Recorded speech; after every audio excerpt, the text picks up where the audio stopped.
Hi, I'm Shane. And I'm Miranda. We're Chicky. Join us as we undertake our biggest road trip to date, 5 months around Australia in a 4-wheel drive.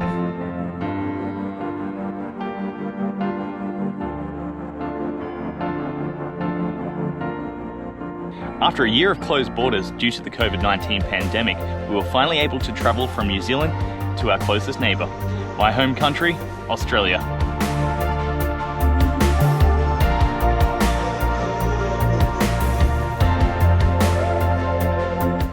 Each episode will take you to a different region in this diverse continent and get up close to its unique wildlife, camping in the outback and Aussie bush.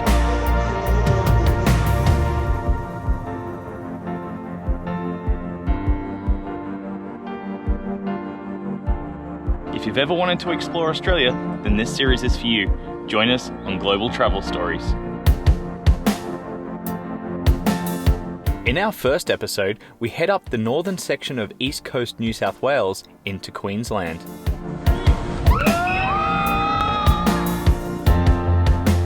We spent a few days 4-wheel driving and camping on Fraser Island, the largest sand island in the world. Then get up close to migrating humpback whales.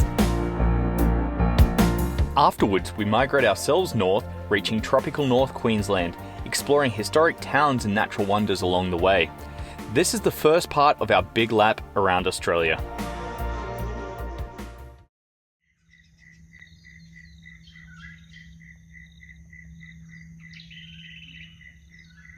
We departed our home in Queenstown, New Zealand, to my mum Narita's house outside of Brisbane amid a lockdown, only announced the day prior.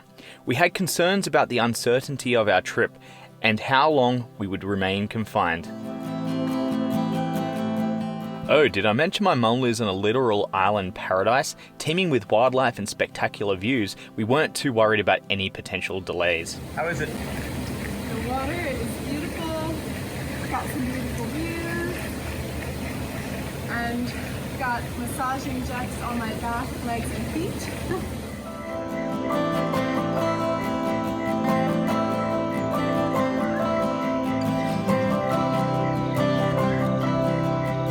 Our original plans to fly into Sydney were changed due to a recent COVID outbreak and lockdown. Shane's stepmom Kathy was outside of the lockdown zone, so we flew down to visit her and prepare for our adventure.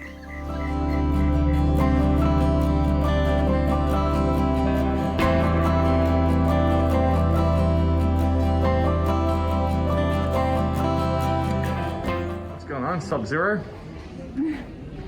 Just chilling. Where Got to board in 8 minutes. Where to? Where are we? We're in the Brisbane airport and we're about to head to Newcastle.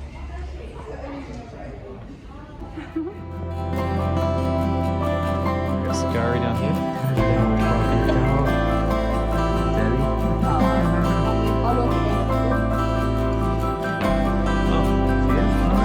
Ladies. I'll take a photo of the ladies already. Got Chicky here, the mechanic. Trying. Almost got her end up. Tight. How you doing over there? Getting there, slowly but surely. Getting on our beautiful awning. After a few days staying with Shane's stepmom, it was time to hit the road and start our adventure.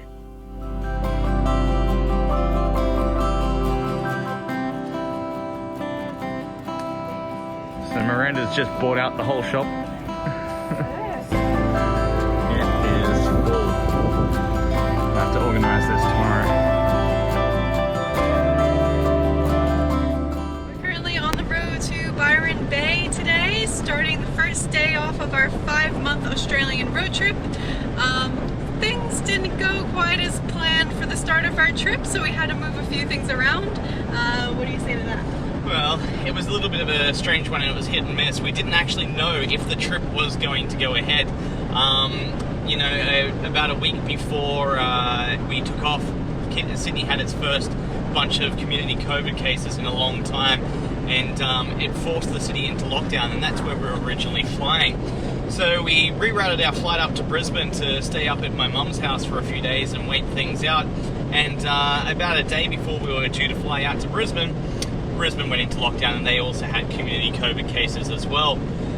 New Zealand had pretty much blocked off all flights to and from Australia, and the only flight to go out that day was our flight to Brisbane, the only flight in all of Australia from New Zealand. So we took that flight, went to Brisbane. Luckily, we only spent 1 day or 2 days in lockdown at my mum's house, and then we flew into north of Sydney, a place called Newcastle, a few hours north, which isn't in the Sydney lockdown zone.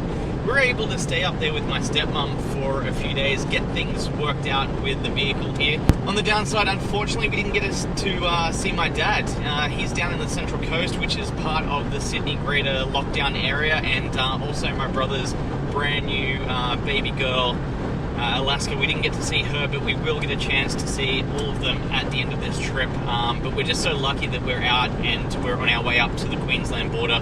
So we've got 2 nights at Byron Bay here, and then after that we'll head across the border back into Queensland. We'll be taking you guys all the way up the coast of Queensland, and then we'll circumnavigate Australia over 5 months, so pretty much anti-clockwise, go around the whole country.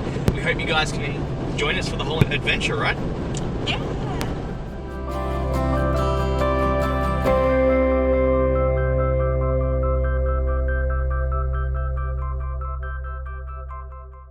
So we're up here at Cape Byron, just outside of Byron Bay, and this is actually considered the most easterly point of mainland Australia. So if we're at the most easterly point, why not come here for sunrise? And that's exactly what we're doing right now. We're gonna go up for the first sunrise in mainland Australia. And there's a chance that we can see the migrating humpback whales come by, because this is exactly when they migrate.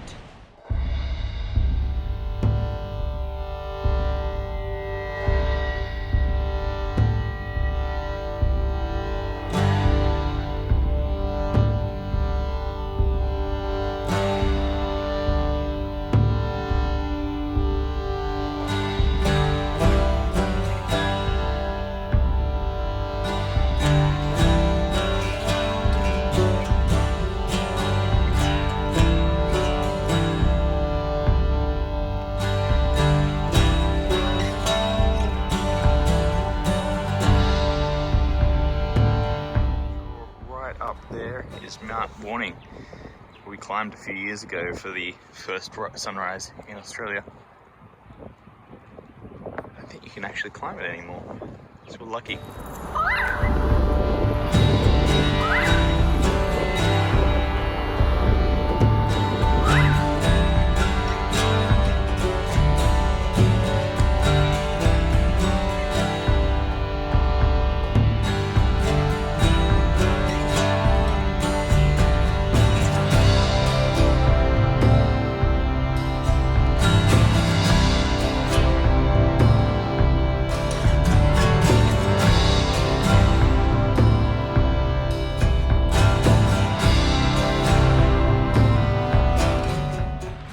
So unfortunately, we've got a little bit of cloud cover down there. We won't really get a good chance to see the exact sunrise itself, but got some beautiful colors in the sky at the moment. We actually chose to come down today because tomorrow is forecast to be raining, and that's when we head off up to the Gold Coast. We're actually walking down now to the most easterly point. I'm gonna go check it out down there.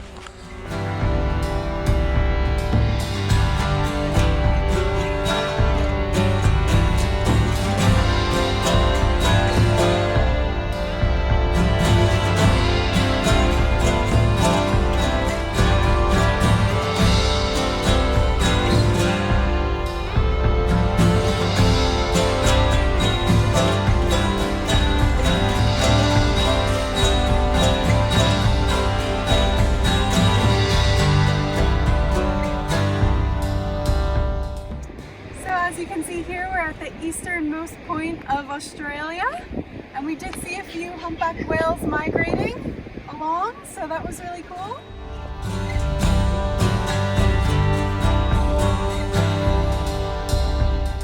Humpback whales migrate annually between April and November. After spending their summers in the Antarctic, they head north to warmer waters to mate and give birth.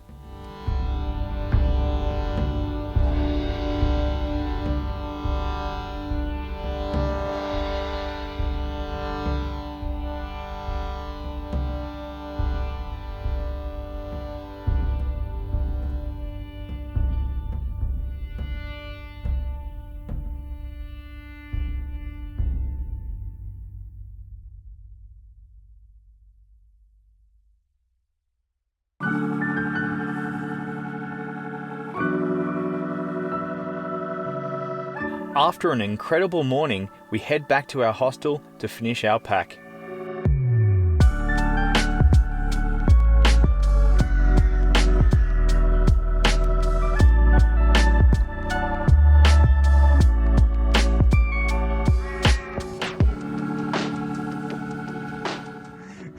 Pretty much filled up right now. We're gonna have to rearrange some of this. This is our fridge down here. And these pillows and blankets will go with our rooftop tent.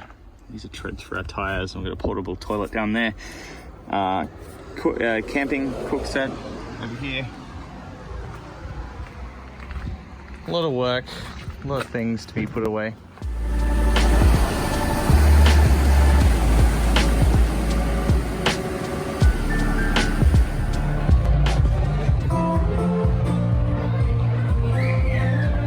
While visiting Byron, I was able to catch up with my friend Marcelo for a big night out.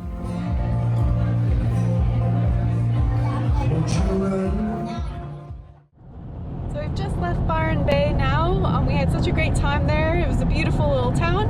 Heading up to the Gold Coast today. It is a rainy day, but good day for driving, because we're not missing much without the sunshine.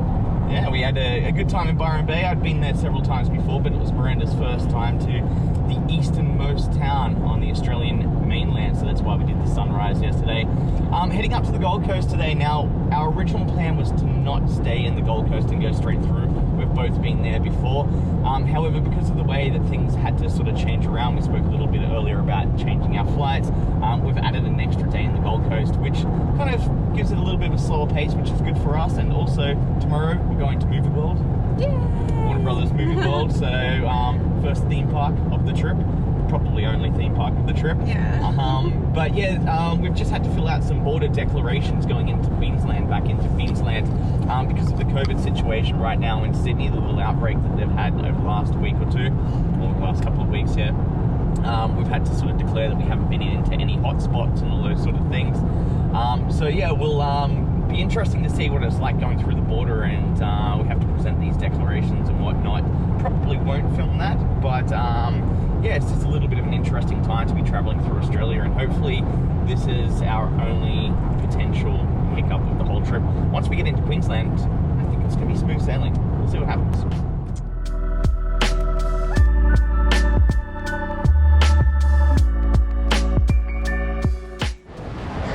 Sign of the times. This is the fashion accessory of the 2020s right here. This is what it'll be remembered for.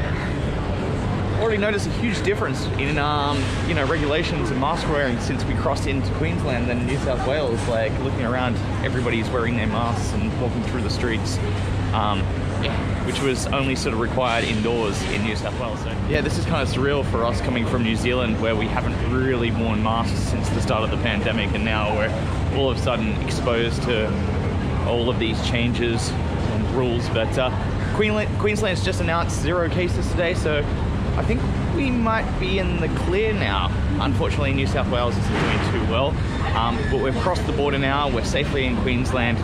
Hopefully no more problems. We're in beautiful surfers paradise.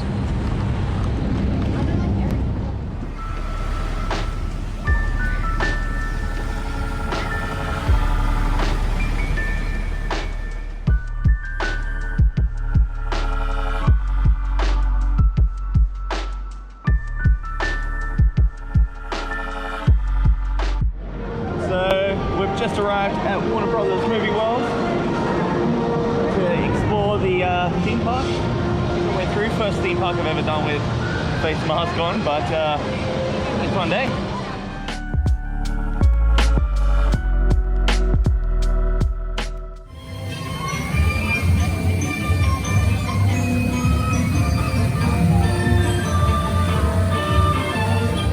Ready to launch. 5, 4.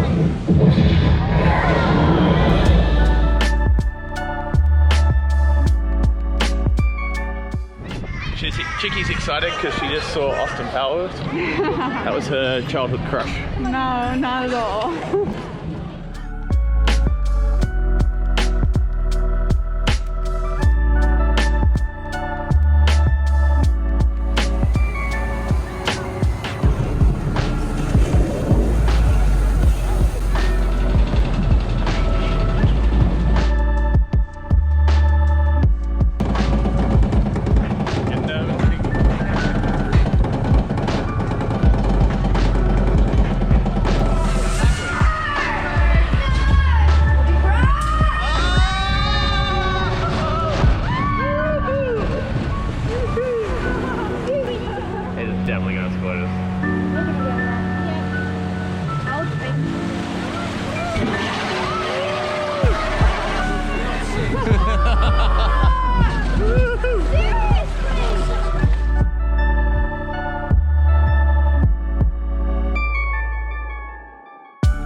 great rides, and all your favorite Warner Brothers characters, Movie World is a great day out for families and people of all ages.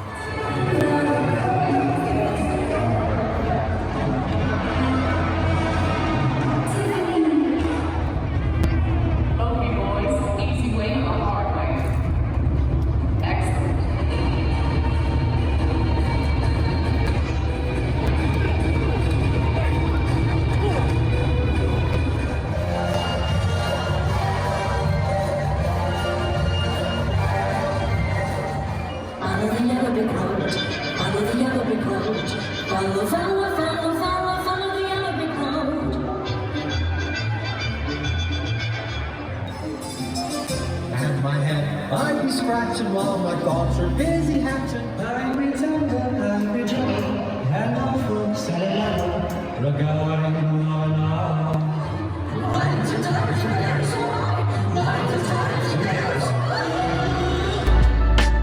The rides range from child-friendly to fast and thrilling.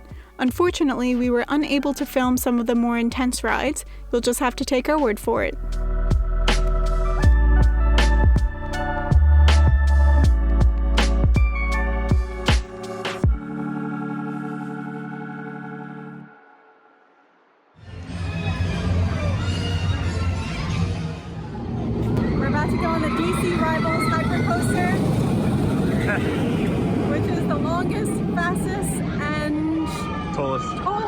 Hypercoaster in the Southern Hemisphere.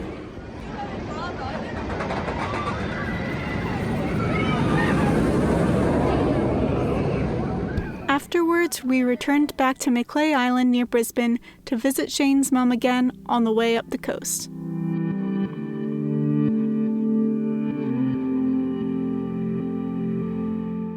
So just a little bit of a trip update. We spent the day yesterday pretty much putting on this rooftop tent. We came into a few complications with our roof racks and also the tent itself, so it took us a fair bit longer than what we'd expected, and by the time we'd finished it was getting pretty dark, and it would have been kind of difficult to set everything up in the dark, so we kind of changed our plans and we booked ourselves a little Airbnb here in the Glasshouse Mountains just outside of Brisbane.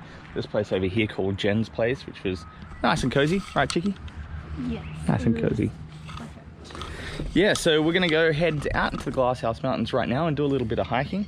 We're going to go out to the peak of Mount Nagungun, and we'll check out the unique formations that form the Glasshouse Mountains, and we'll make our way up to the Sunshine Coast, get back on track.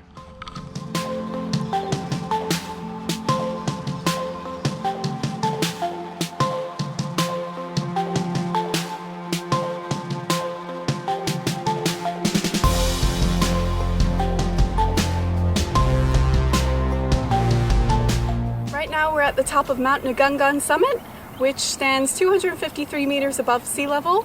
We're in Glasshouse Mountains National Park, so all these mountains surrounding us are known as the Glasshouse Mountains, which was created by volcanic activity 26 to 27 million years ago, and the rest of the area has eroded away, leaving these beautiful mountains which are very sacred to the Kabi people.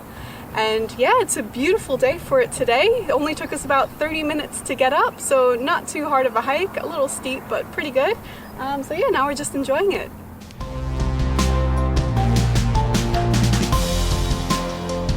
The traditional indigenous names for the mountains are ancient. However, the term Glasshouse Mountains was given by explorer Lieutenant James Cook on 17 May 1770, as the peaks reminded him of the glass furnaces in his home county of Yorkshire.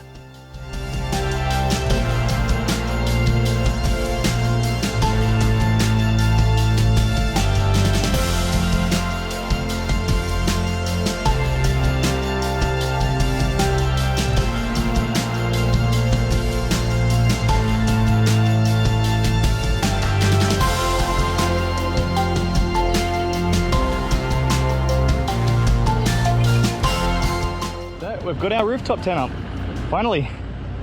First time we've actually opened it up, and tonight will be the first time we're sleeping in it. We're here at Noosa Heads, which is up on the Sunshine Coast, and we're about to go for a walk down into town, and then we'll go out to the Noosa Heads Walk. Is that the name of it? Noosa Coastal Walk. The Noosa Coastal Walk, there we go. In the national park, right? Yeah. Let's do it.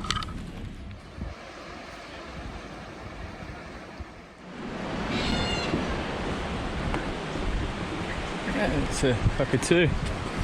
It's a beautiful boardwalk here at Noosa Heads. Stunning.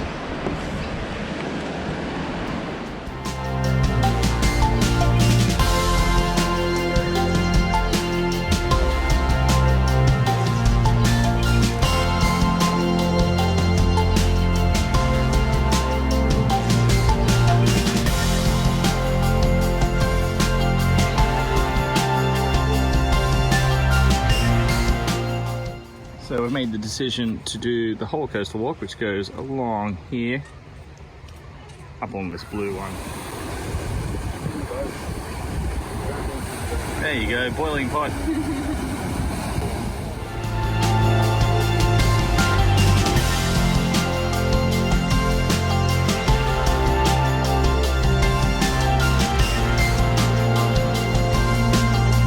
At over 4,000 hectares, Noosa National Park is extremely important for nature conservation and is home to several rare and threatened species of flora and fauna.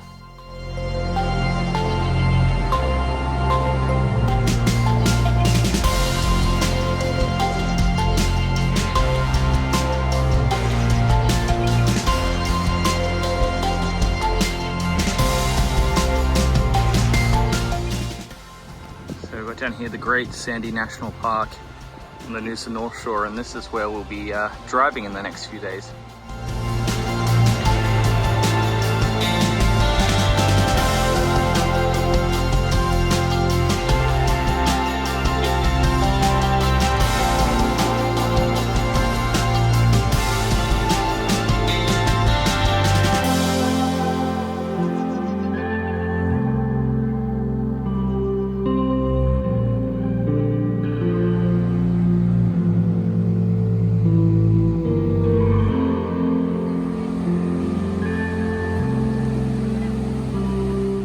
One thing Noosa National Park is renowned for is some of the best sunsets in Australia, and the evening's display certainly held up its end.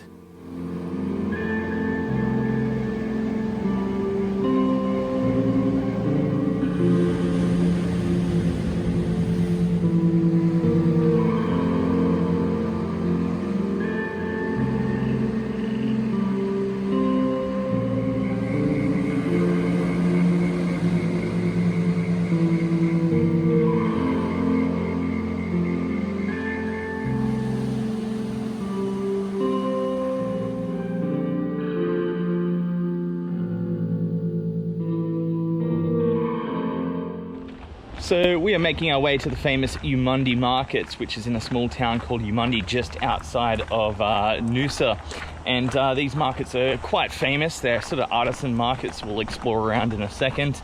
And they only operate 2 days a week, so that's on a Saturday and on a Tuesday. Wednesday. It's Wednesday today. All right, I've got it.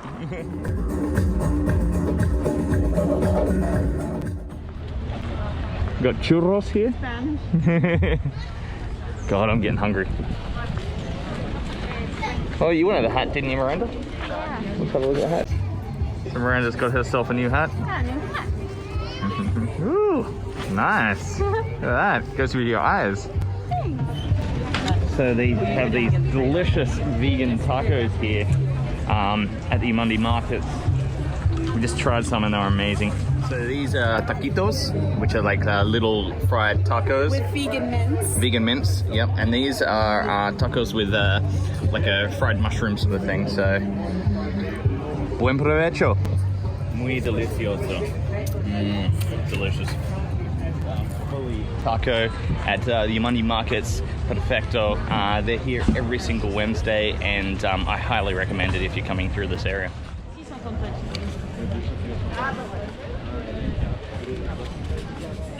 can try labna, garlic is quite popular too. Want to try? First bite? All the dips. This is Miranda's favorite stand, the brownie stand. Show us what you got, Miranda. What is it? Peanut butter cookie dough brownie. Oh, that is one happy chickie. Incredible.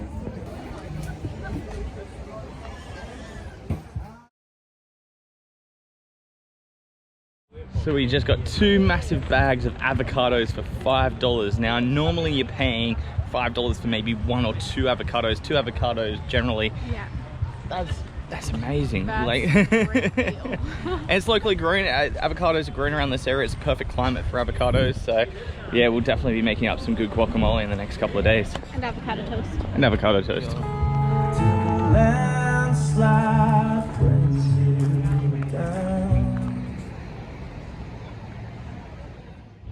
What do you think about Eumundi Markets, Chicky?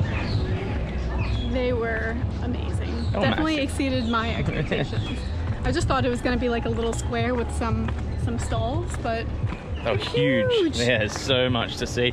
So we spent a few hours here and now we're heading back to Noosa, and we're going to settle in at Holiday Park, Caravan Park today. And tomorrow we're heading across to Noosa North Shore and driving along the beach up to Rainbow Beach. So yeah, looking forward to that. So this is where we'll be coming tomorrow morning to get our barge, as you can see down there, across to Noosa North Shore. So it's just nice here on the river for sunset.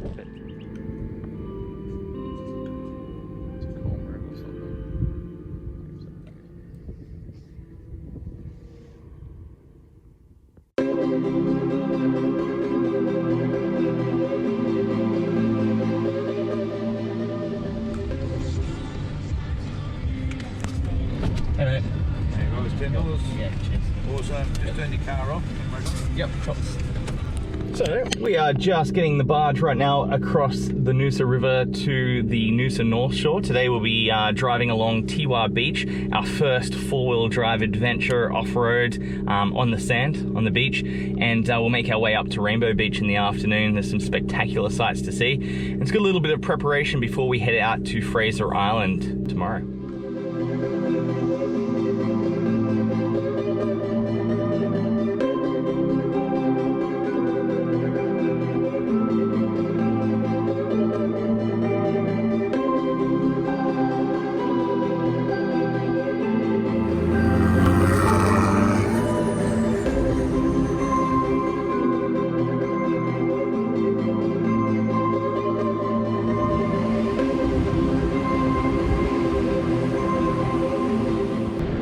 To drive out on the beach, and the first thing we have to do is deflate the tires.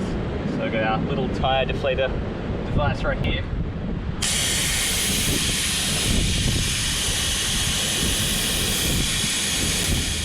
So we're out here on Great Sandy National Park, driving Tiwa Beach. Beautiful, right along here, making our way up to Double Island Point, and then we'll head on to Rainbow Beach.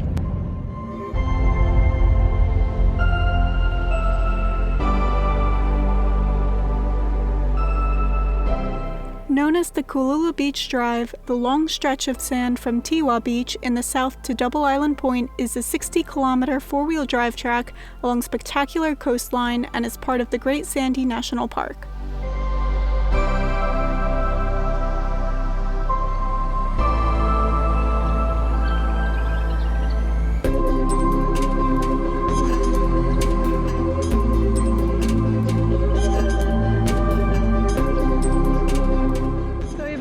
At Double Island Point, and now we're going to walk up to the lighthouse.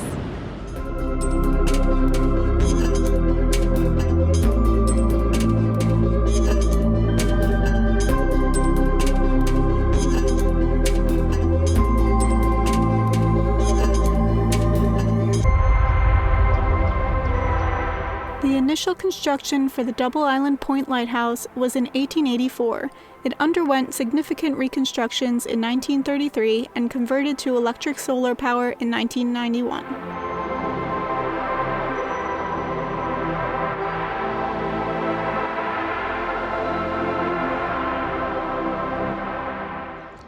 So this is Tiwa Beach, where we just came from, on the Great Sandy National Park, and now we're about to head out onto Rainbow Beach out here, known for its beautiful rainbow colored sands. So we're about to hit the leisure track and make our way over to Rainbow Beach.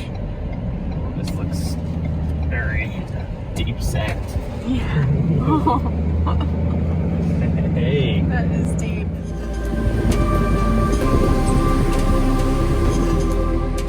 Our additional 29-kilometer stretch of beach highway was along Rainbow Beach, known for the rainbow-colored sand dunes surrounding the settlement. According to the legends of the Kabi people, the dunes were colored when the Yingingi, a spirit represented by a rainbow, plunged into the cliffs after dune battle with an evil tribesman. Much of the sand colors stem from the rich content of minerals in the sand.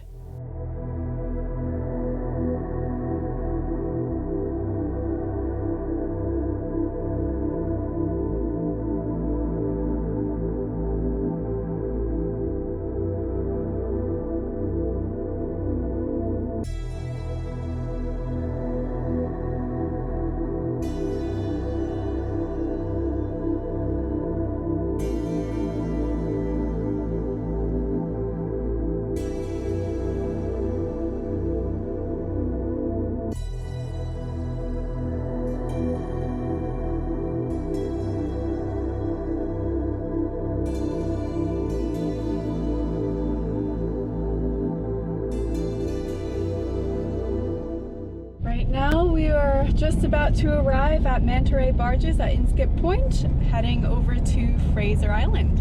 Yeah, Fraser Island. Got a big day planned today, heading up to Lake Wabi to begin with, which is this cool little hidden lake inside some sand dunes. Fraser Island is the largest sand island in the world, so we'll talk a little bit more about that when we get to Fraser Island. But for now, yeah, we'll just be crossing over the barge and driving on some sand again.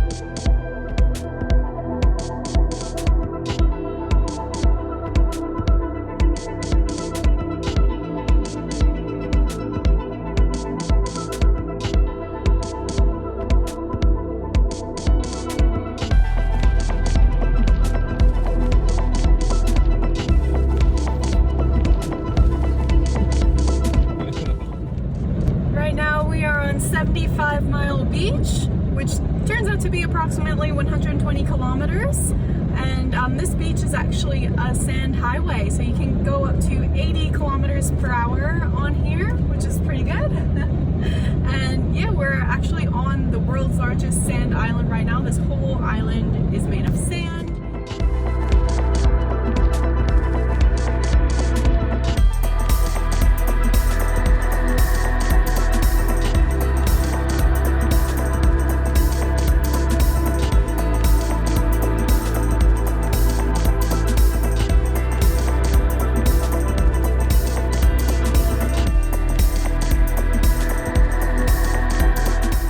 The SS Mahino was a New Zealand ocean liner, built in 1905, operating back and forth across the Tasman. It was washed ashore on Fraser Island from a cyclone in 1935 and has rested there ever since.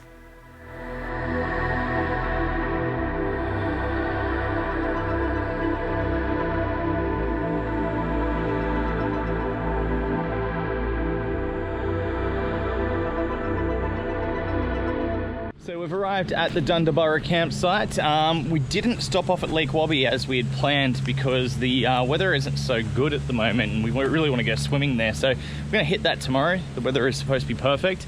But yeah, we're just going to do a little walk here from the campsite to the Wungal Sandblow. So it's only a 2-kilometer return track. It's worth checking out maybe. Hopefully you'll see some dingoes on the way.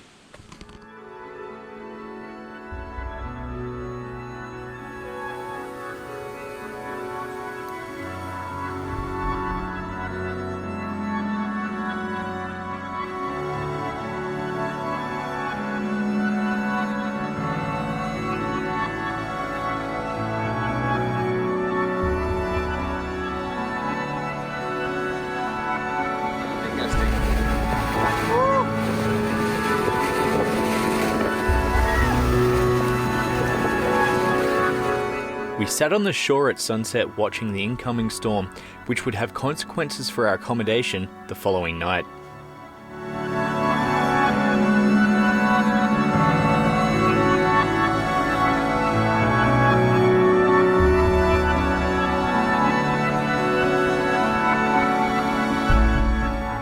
Back on the road after a long rainy and windy night. We've packed up our wet tent and now we're heading towards Indian Heads and the Champagne Pools. Yeah, so I was going to show a little bit of our tent last night, but it was so chaotic and frustrating, like with all the rain and the wind, I didn't really bother bringing out the camera, but we will one night go through our camp setup because I think it'd be pretty cool to check out what we've done. Yeah, but anyway, yeah, today heading up to Indian Head, and then from Indian Heads we're going to head our way back down the beach the way we came yesterday. Do a couple of stops we sort of skipped over yesterday because of the bad weather. We have a beautiful day today. It's a cracker of a day. So the sun's out and the wind has finally stopped. We're going to go out to Eli Creek and do the float down Eli Creek. We've bought ourselves a special floating device just for this specific purpose. And even if the water's cold, we're committing to it. We're going in, all right? We're also going to go to a place called Lake Wabi that we're supposed to visit yesterday, so we'll check that out too. And then from there, head inland, and we're staying at Central Station tonight. That's the plan.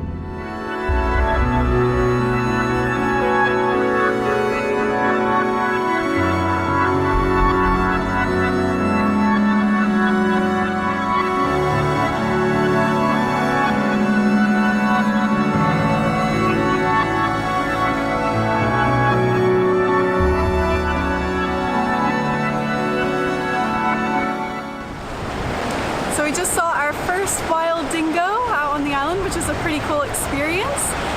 There are about 25 to 30 packs throughout the island of dingoes, each consisting of around 12 dingoes. So there are quite a few on the island, and we're very lucky to see one dingo. Hopefully we'll see more later. They do recommend, if you see a dingo, well, they recommend to walk in groups or at least 2 people. And they also recommend to keep eye contact with the dingo and take a dingo walking stick just for your own protection.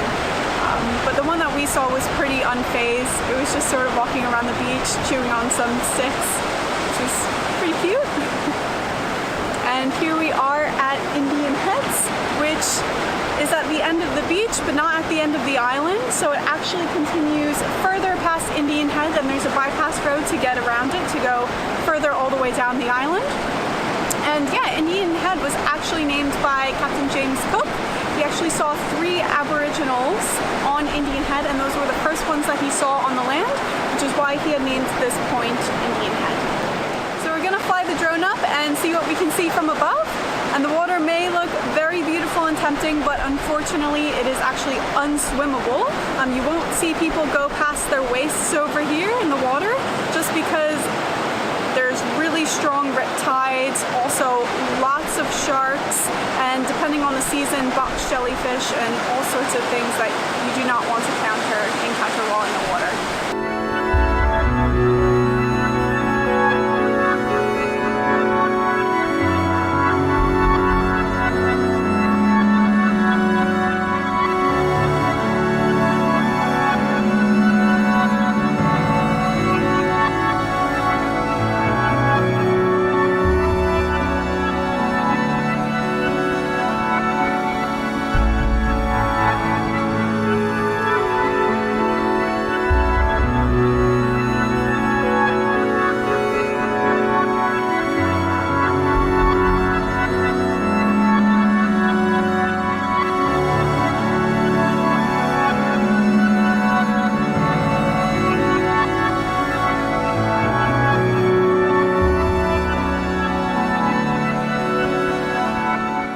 So we're here at the famous Eli Creek, and this is actually a bit of a famous river crossing in Fraser Island.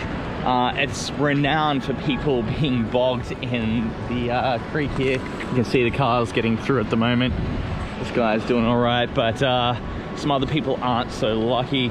So there's always, you know, a bit of clearance around the high tide with crossing this creek, because you want to be as close as possible to the ocean. So they say actually 2 hours or 3 hours before high tide you should be down here, probably 3 hours before high tide at least anyway, to cross the creek. Eli Creek is also famous for the river float, so that's what we're about to do. We're about to actually get onto the creek. We've got our inflatable device here and we're going to float down the river, experiencing one of the coolest activities on Fraser Island.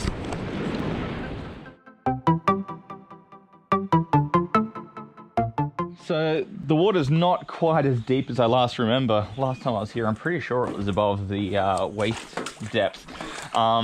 We did bring our inflatable device, but I don't know how well it's going to work, and it is a little bit cold, so I volunteered to give it a try, and Miranda's going to wade through the water, and if we find a spot deep enough, then she might give it an attempt as well, but we'll see how it goes.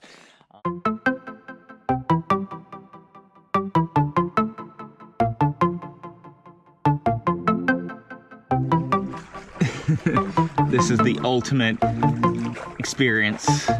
Adrenaline pumping. It's still floating, even though the water's like this deep. Maybe this is how it was last time and I just have forgotten. Watch out, Chicky, don't be in my way. I'm coming out really fast. I can see that.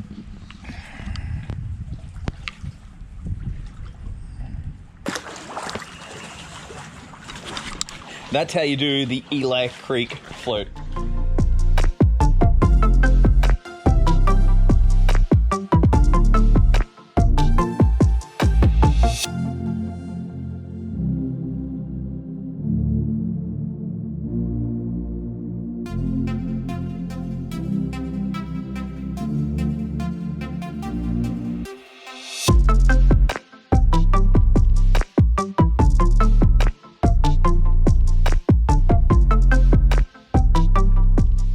So we've just walked down from the lookout after doing some inland four-wheel drive tracks, and we've just made it down to Lake Wobby. And Lake Wobby is almost like a little oasis that sits here in the middle of this massive sand blow. And sand blow is essentially wind that has blown sand up into the interior of the island. And it's kind of like this constant struggle between the sand and the vegetation to take over areas here in Fraser Island. So as soon as there are some vulnerable areas that are opened up, like say for example if there's a fire or something, the sand gets blown up and fills up those spaces, and the vegetation, as you can see, tries to then take over. It's kind of cool.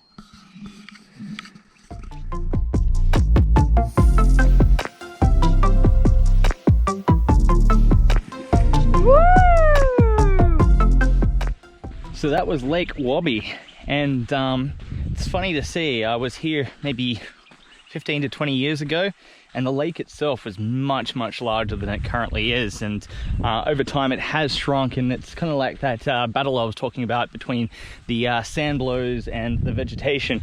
And it looks like with this one the sand blows are winning over, and they say in the not too distant future Lake Wobby I should say will be non-existent. So sort of retreated into a little pond now.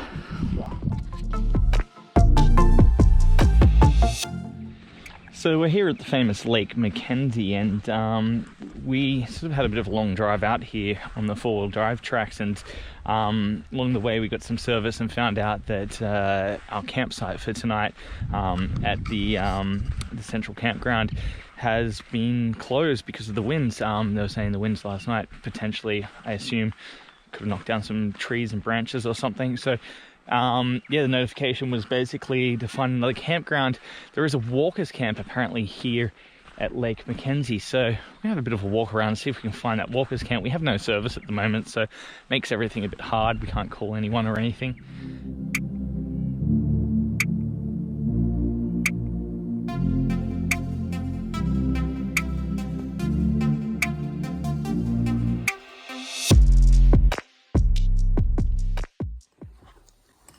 This is our campfire meal as well. We've got curry sort of risotto thing going on here, and Miranda's actually making up a guacamole. We're going to have that with some corn chips. So looks like there's plenty of space, so we're going to stay here overnight, which is cool. They got these dingo fences, which is nice and easy for us to cook our dinner. And tomorrow morning we're going to get up and be at Lake Mackenzie first thing, in front of before everyone, before the hordes of people, which will be awesome.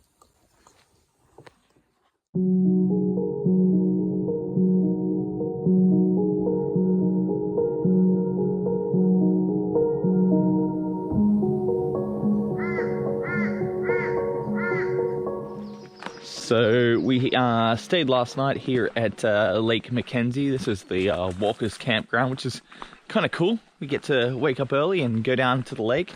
We didn't actually plan to get up at sunrise. We kind of said, oh, if we can, it'd be nice. But the sounds of the bush told us that we had to. So we woke up to screeching birds and all sorts of stuff, which is kind of cool. And now we're heading down to the lake.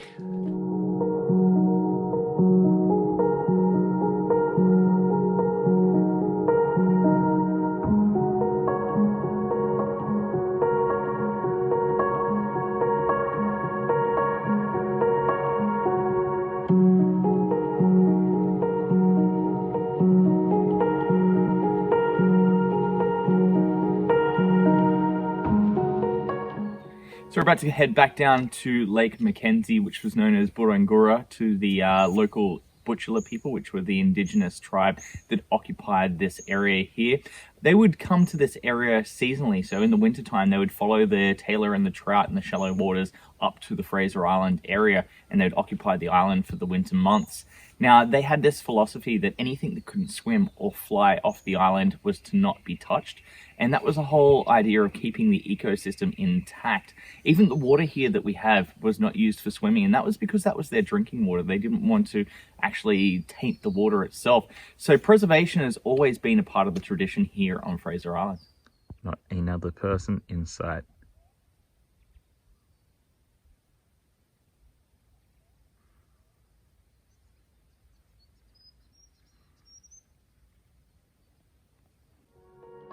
The tranquil silence and stillness was only occasionally broken by the splashing of musk ducks in the shallows.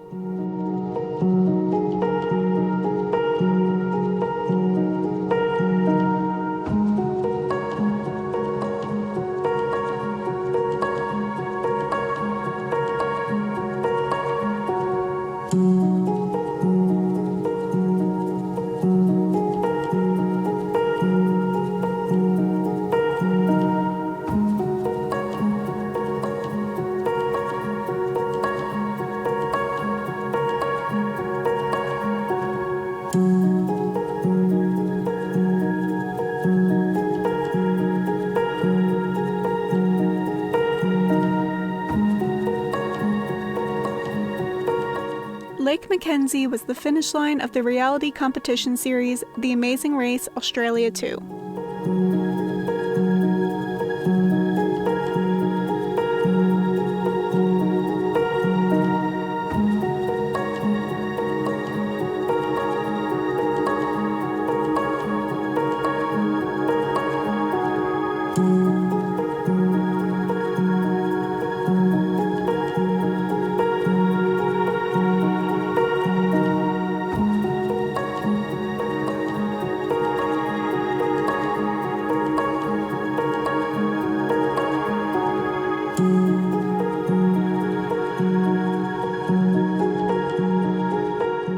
So these lakes are no longer used for drinking water, which means we can go swimming in them. However, because of the fragile pH balance in here, they do ask you not to wear sunscreen just to maintain its acidity level. But because of the natural elements like the minerals and silica in the lake itself, they say it's actually really good for your hair and also for your skin. So may as well try that out.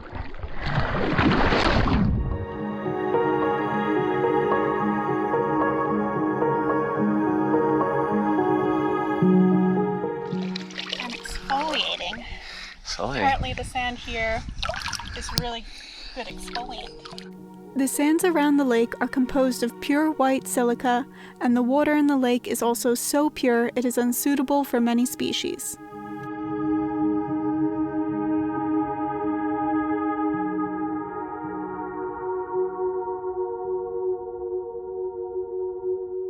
Not a bad place to chill out right here for a little while. After this, we'll be heading down to Kingfisher Bay. We'll probably have lunch somewhere around there and get the barge across to Hervey Bay. We'll spend the next few days over in Hervey Bay, meet up with some of my relatives. Should be pretty cool. Yeah.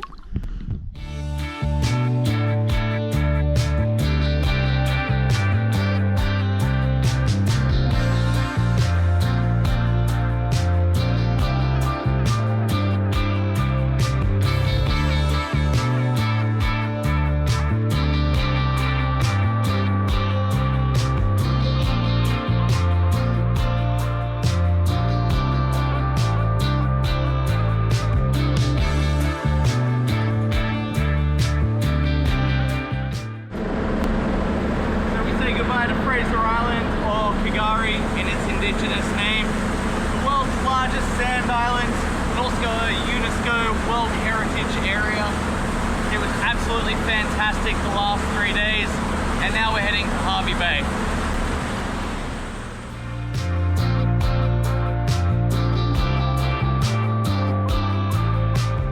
Alright, this is Chris's creation. Ready?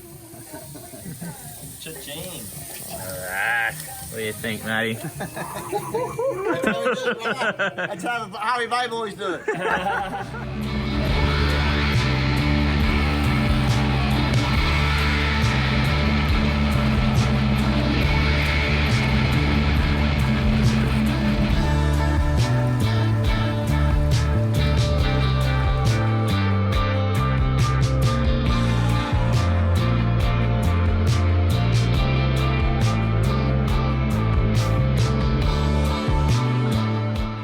Here on the Urangan Pier in Hervey Bay with some of my relatives, just walking up and down the pier for sunset. And this pier was originally over 1 kilometre long. It was 1.107, I believe, metres long, and in 2009 they had to refurbish the pier, and it's now 828 metres long. But look at this. This is massive.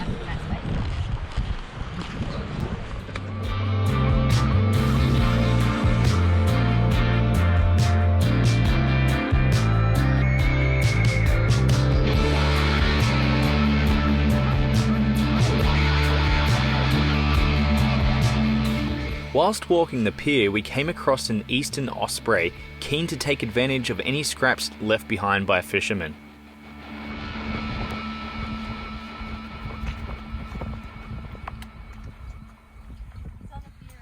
Come down and get it. I want the seagulls to get it.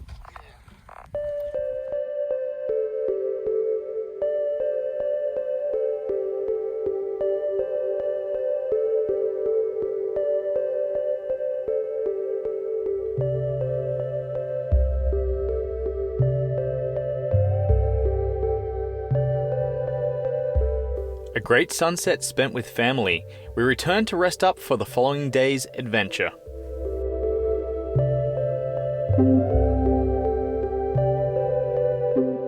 So we're about to check in here at Hervey Bay Whale Watch and go for a whale watch and potentially a whale swim as well.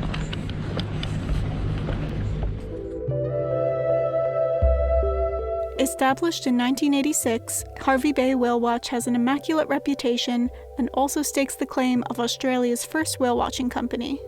The song goes for about 15 minutes and on repeat for the whole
side of the tail, or two. Oh, two tails.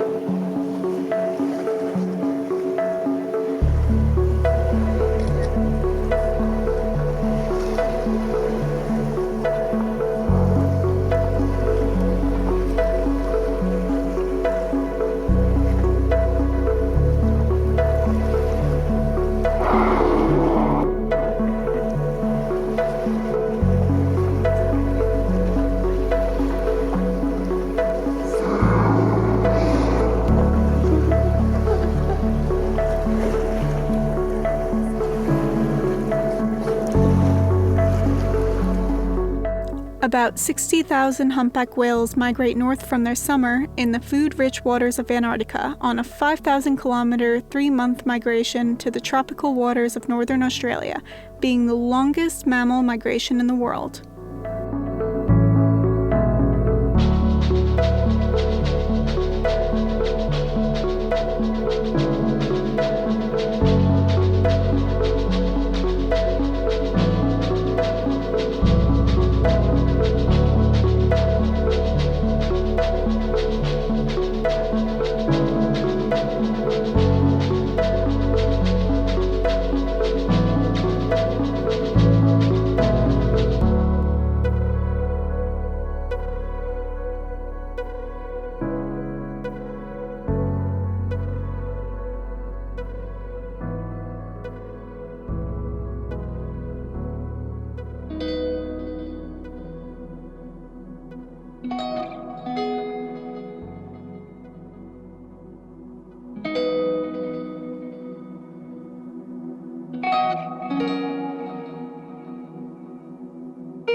Young males typically lead the migration in April to May, followed by pregnant females and their calves from previous seasons.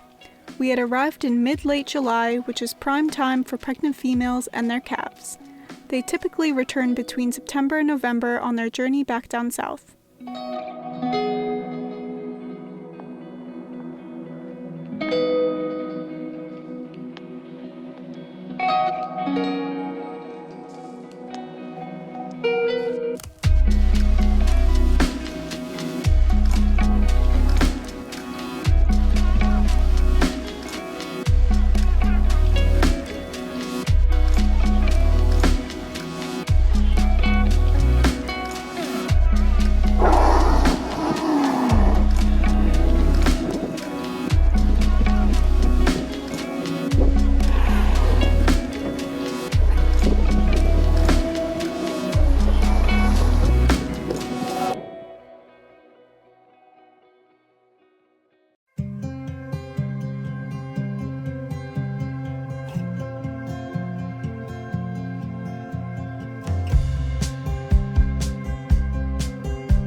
just finished up with Hervey Bay whale watching.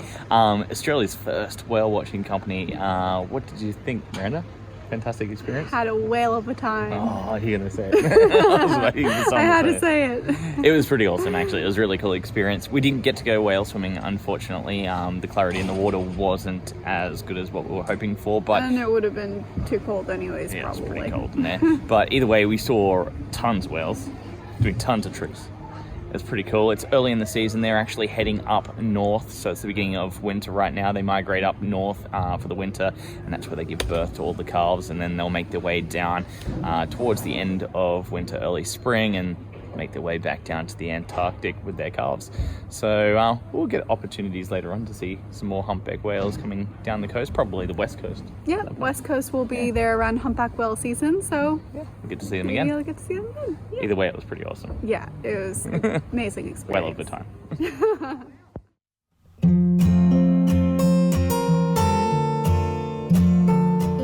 All right, so we're in the heritage town of Maryborough, and one of their claims to fame is that this is the hometown of P.L. Travers, who wrote Mary Poppins. And here's some of my family. This is Byron. Hey.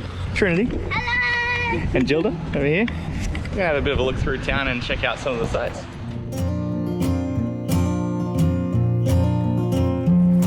Beautiful, like, heritage buildings. Courthouse.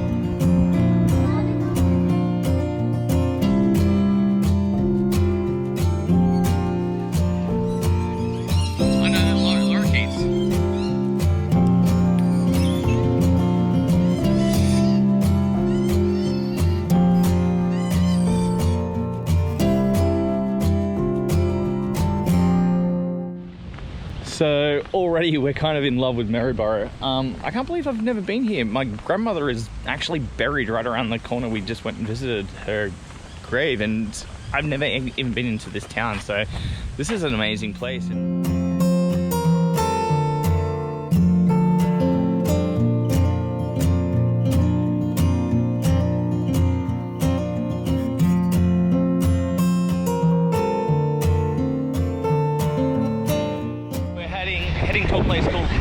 Diner for lunch. It's rated number 2 restaurants in Maryborough, and it's kind of like a 1950s sort of Americana style diner.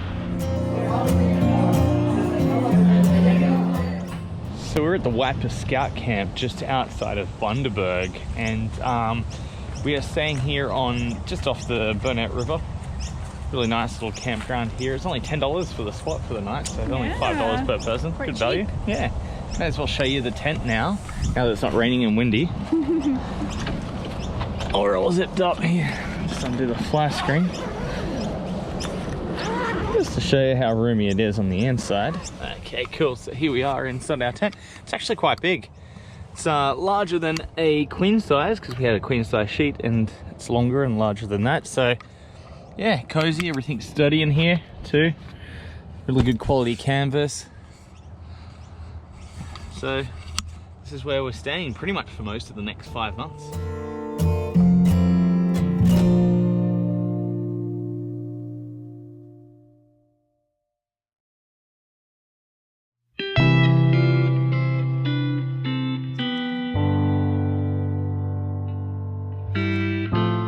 All right, so we're here on the Burnett River. Where are we, Miranda?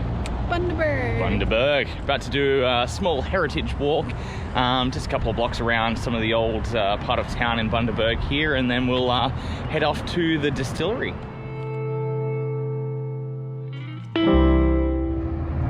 So the name Bundaberg actually derives from Bunda, which are the Aboriginal people that lived here, and Berg, which is the Anglo-Saxon word for town, meaning the town of the Bunda people. And Bundaberg is also known as the southern gateway to the Great Barrier Reef, and also well known for its sugarcane industry and macadamia industry. And also for its rum.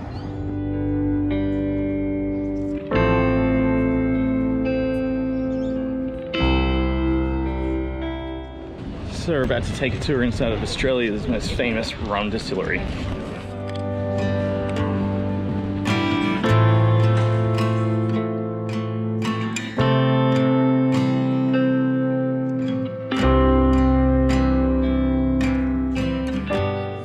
What's the name of this place? The Bear Garden. The Bear Garden, that's right. And there's the bear. So unfortunately they wouldn't let us shoot inside the Bundy distillery. There's a bit of a safety issue with batteries and so many explosive liquids around, but it was a really interesting process, and the amount of rum that they brew is just ridiculous. But we did pick up a bottle, and we're at another one of the staples of Bundaberg, which is the ginger beer. So something to go with the rum, of course, is the ginger beer. We're at the Bundaberg barrel, which is where they make the Bundaberg ginger beer, basically. It's kind of shaped like a barrel too. It's pretty cool.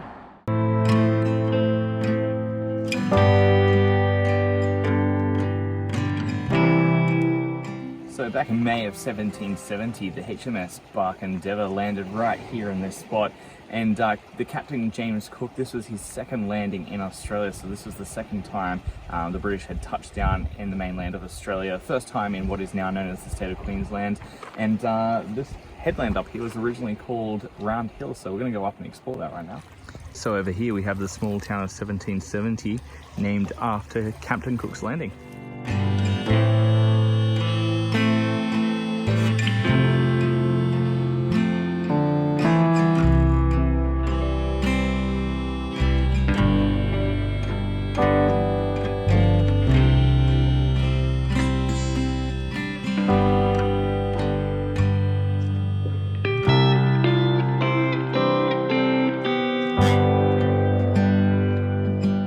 The Headland Walk is considered one of the top things to do in 1770 and is renowned for its spectacular sunsets.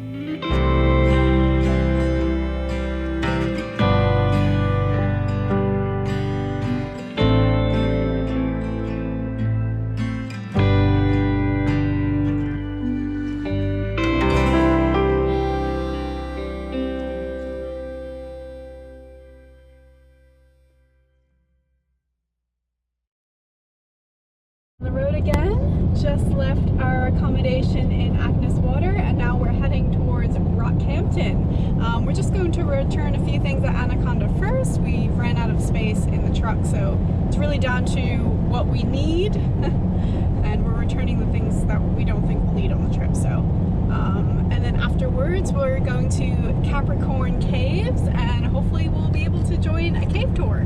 We have it pre-booked, so we're just going to show up and see what they've got. So we're here at the Capricorn Caves, about to see if we can get onto a cave tour. They start in 5 minutes, so better hurry up. Located 23 kilometers north of Rockhampton, near the Tropic of Capricorn, the caves that bear its namesake are one of the largest privately owned limestone cave systems in Australia. Eventually all those bones kind of got pushed under the ground and hardened and became limestone. So we're basically standing inside a fossilized coral reef from 400 million years ago.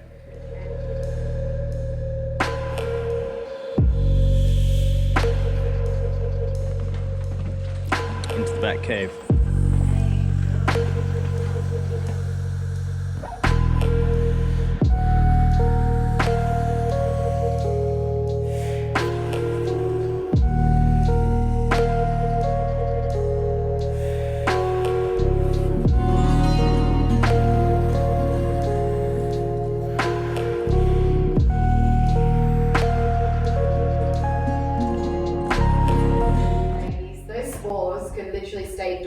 Inside soil for 60 years, waiting for the right conditions to germinate. That's a long time for a plant. So they must have the right conditions, and they just started growing.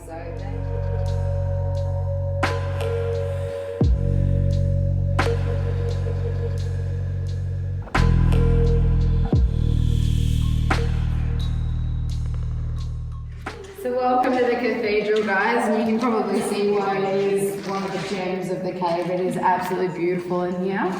There's a couple of features in here as well that we've nicknamed because it's a cathedral. So this big tree root that you see coming down from the ceiling, we've nicknamed that our bell rope. And because we do have weddings in here as well, it's also nicknamed the groom's last escape.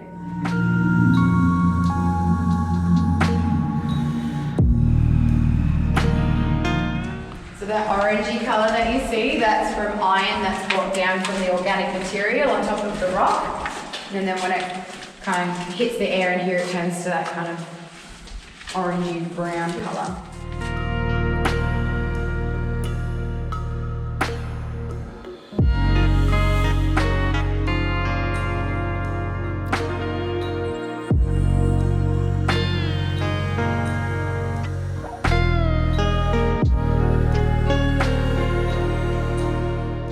It's really tight.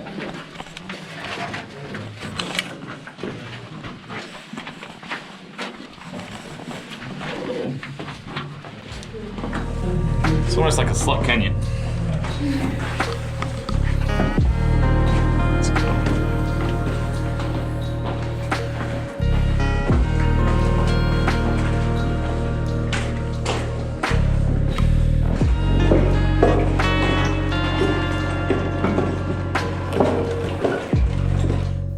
Discovered by Norwegian immigrant John Olsen in 1881, he went on to claim the land and open the caves as a tourist attraction 3 years later, making it one of the longest-running tourist attractions in Queensland.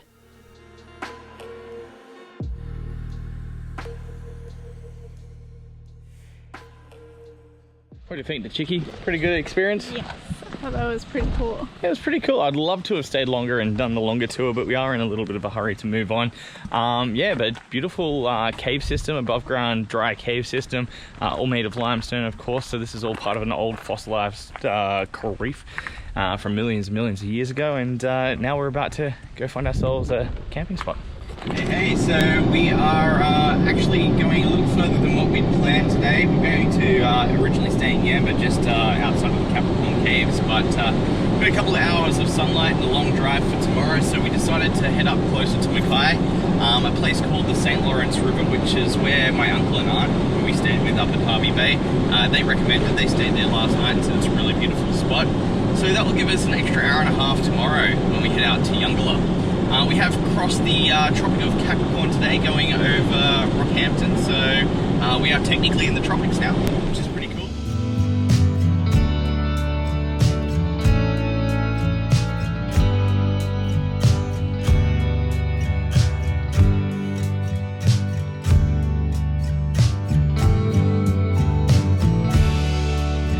You call a group of kangaroos, Miranda? A mob.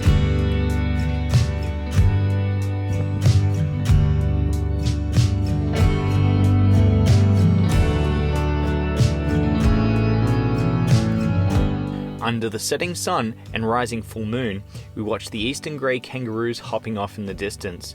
A perfect way to spend our first night in tropical Queensland.